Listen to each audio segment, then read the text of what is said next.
एक गांव में 3 लड़के रहते थे, राम, श्याम और राजू। तीनों के पिता काफी अमीर थे। तीनों का बचपन बहुत अच्छी तरह से गुजरा था। उनके माता पिता कभी भी उनकी कोई भी मांग को अनदेखा नहीं करते थे। राम के पिता का सरपंच थे, श्याम के पिता एक कारोबारी थे और राजू के पिता एक किसान जमींदार थे। छोटी उम्र से ही उन सबको लाड़ प्यार ने ऐसा बना दिया था कि ना तो उनको मेहनत का पता था और ना ही उनको समय की परवाह थी। अक्सर वह सारा दिन बस घूमते रहते थे, नशे और अन्य भोग विलास में डूबे रहते थे, जिससे उनके गांव वाले भी दुखी थे। सरपंच और बड़े लोगों के बच्चे होने के कारण उनकी कोई शिकायत कर पाने की हिम्मत नहीं कर पाता था, जिससे उनका मनोबल और बढ़ गया था। एक दिन उनके गांव में बहुत तेज बारिश हुई, जिससे सब लोगों को नुकसान हुआ, जिसमें इन तीनों के पिता भी थे। लेकिन इतना कुछ होने के बाद भी उनके बेटों का वही हाल था। वो बस घूमते रहते, नशा करते और भोग विलास करते रहते थे। माँ बाप काफी चिंतित रहा करते थे। ये तीनों भले ही कितने गंदे थे, लेकिन इन तीनों के अंदर एक खास बात थी, जिसकी पहचान किसी को नहीं थी और उनको खुद भी पता नहीं था। रामू एक बहुत अच्छा नेता प्रतिपक्ष था, क्योंकि अपने पिता के पास रहते हुए उसको इसका काफी ज्ञान हो गया था, क्योंकि उसके पिता सरपंच थे। श्याम भी इस तरह से बिजनेस की समझ रखता था, क्योंकि उसके पिता एक कारोबारी थे और राजू खेती का काम जानता था, क्योंकि उसके पिता एक जमींदार थे। पर अपने गलत कामों की वजह से उन सब ने अपने इन टैलेंट पर ध्यान ही नहीं दिया, जो कि उनकी सबसे बड़ी कमजोरी थी। इस तरह से इनकी बदमाशियों को देखकर इनके पिता उन्हें सीख देने की सोची। तीनों पिताओं ने आपस में बात करी और उसका एक हल निकाला। तीनों पिताओं ने अपना अपना काम अपने अपने बेटे को सौंप दिए, जिससे उनको समय की कदर का पता लग सके। तीनों के पिता ने एक वसीयत बनाई, जिसमें ये लिखा था कि 1 वर्ष के अंदर इन तीनों को 10 लाख रुपए कमाकर देने होंगे, जो बिना किसी गलत काम करके कमाए गए हों, और तीनों को अलग अलग स्थान पर रहना था। इन तीनों को 5-5 लाख रुपए भी दिए गए, ताकि उनको अपना काम स्टार्ट करने में दिक्कत ना हो। पहले तो सब खुश हो गए कि हम आज़ाद हो गए, हमको पैसे मिल गए, और ऐसा सोच कर के इन्होंने फिर से काफ़ी समय मौज मस्ती करने में लगा दिया। इस तरह से 6 महीने बीत गए और इनका काफ़ी सारा नुकसान भी हुआ। फिर एक दिन अचानक उनको एहसास हुआ कि अगर हम शर्त हार गए तो हम अपनी जायदाद खो बैठेंगे। धीरे धीरे उनकी चिंता बढ़ने लगी। एक दिन वो इसी उधेड़ धुन में एक पार्क में बैठे थे और कुछ डिस्कस कर रहे थे कि उनको एक छोटी सी लड़की मिली। वो फूल बेच रही थी और साथ में पढ़ भी रही थी। तीनों लोग उस लड़की के पास में गए। तभी राम ने लड़की से बोला, बेटी आपकी उम्र क्या है? तो लड़की ने जवाब दिया कि मैं 12 साल की हूँ। अंकल, इतना सुनते ही राम ने आश्चर्य से पूछा कि आप इतने छोटे होकर के खेल नहीं रहे हो? इस पर लड़की ने जवाब दिया कि मेरे पापा अब इस दुनिया में नहीं हैं और माता बीमार रहती हैं, इसलिए मैं ये काम करती हूँ। ये सुनकर राम ने अपना पर्स निकाला। उसके पास जो भी पैसे बचे थे वो उस लड़की को देने लगा।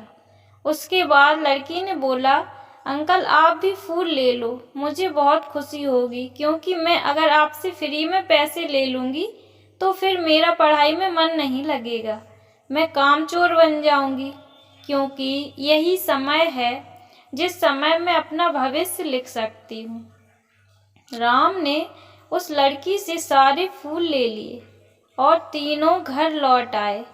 उस फूल वाली लड़की का उन तीनों लड़कों पर बहुत गहरा प्रभाव पड़ा।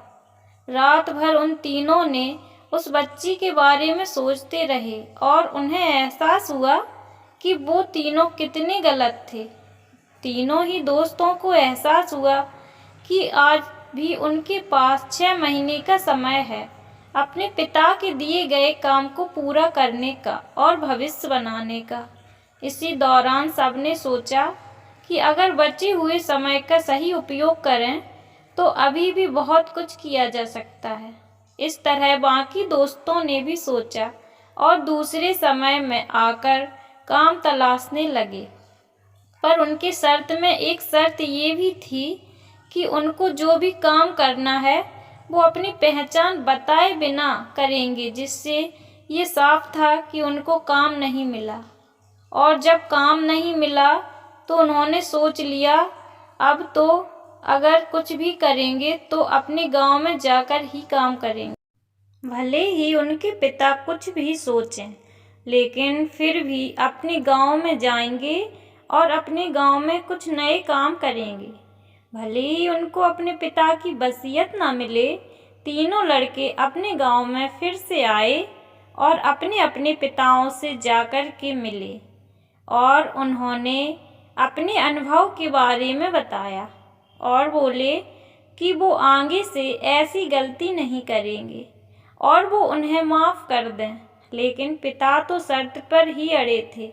लड़कों को कोई दया नहीं मिली।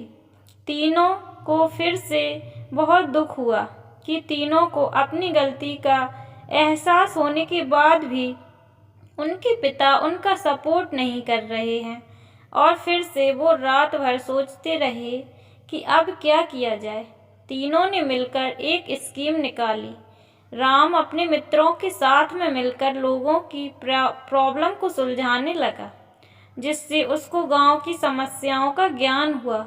इसी तरह श्याम भी गांव के विकास के लिए नए नए तरीके सीख गया और राजू को किसानों और बीजों का ज्ञान हो जाने से उसको काफ़ी फायदा हुआ। तीनों ने मिलकर अपने बाकी पैसों को सही ढंग से सही जगह लगा करके गांव को एक नया रूप दे दिया। उनकी कड़ी मेहनत से गांव के लोग क्या दूसरे शहरों के लोग भी उनकी तारीफ करने लगे। उनका गांव तरक्की करने लगा।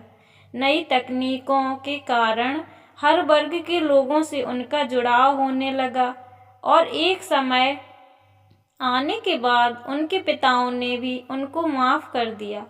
इस तरह से दोस्तों, उन तीनों का समय की कीमती का अंदाज हुआ कि पहले वो कितना समय बर्बाद करते थे, लेकिन जब से उनको समय की कीमत का अंदाज हुआ तब से उन्होंने समय को बर्बाद नहीं किया और काम करके पैसा कमाया, नाम कमाया और ये सीखा ईमानदारी से ज़िंदगी कैसे जीते हैं। दोस्तों, कुल मिलाकर कहने का मतलब यही है कि आप सभी समय को बर्बाद ना करें। अगर ये समय आपके हाथों से निकल गया तो कुछ नहीं कर सकते हैं। और हाँ, समय के पास इतना समय नहीं है कि वो आपको दोबारा समय दे सके। समय बर्बाद करने से हजारों तरीके हैं, लेकिन आप ऐसा कोई तरीका चुनिए जो आपकी ज़िंदगी बदल दे, इस समाज की ज़िंदगी बदल दे, इस देश का भविष्य बदल दे। तो दोस्तों, आपको समय की कदर करनी चाहिए। और आपको ये कहानी कैसी लगी? अगर आपको कहानी अच्छी लगी तो अपने दोस्तों के साथ शेयर कीजिए, कमेंट्स कीजिए, वीडियो को लाइक कीजिए। अगर आप लोग चैनल पर अभी तक नए हो तो चैनल को सब्सक्राइब करके बेल आइकन को प्रेस करें। Thanks for watching.